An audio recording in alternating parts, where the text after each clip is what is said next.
চট্টগ্রামের সীতাকুণ্ডে ইকো পার্কের ভেতরে দুর্গম পাহাড় থেকে গলায় ছুরিকাঘাতে আহত অবস্থায় উদ্ধার শিশুর অস্ত্রোপচার হয়েছে।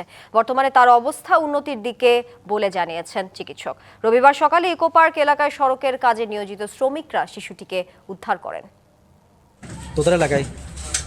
রবিবার সকালে সীতাকুণ্ড ইকো পার্ক এলাকায় সড়ক সংস্কারের কাজ করছিলেন শ্রমিকরা। হঠাৎ দুর্গম পাহাড়ি পথে 7 বছর বয়সী এক শিশু গলাকাটা অবস্থায় হেঁটে আসতে দেখেন তারা।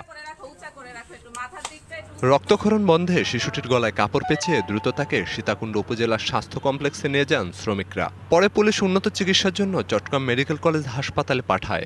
আমরা কাজ করতেছিলাম, কাজ করার সময় এসকেলেটর ওই মেয়েটা আসি গলা কাটা অবস্থায়, আহত অবস্থায় এসকেলেটর ড্রাইভারের সামনে আসি দাঁড়াইছিল। মাথার দিকে রক্ত, গলার দিকে রক্ত, পুরো শরীরে রক্ত।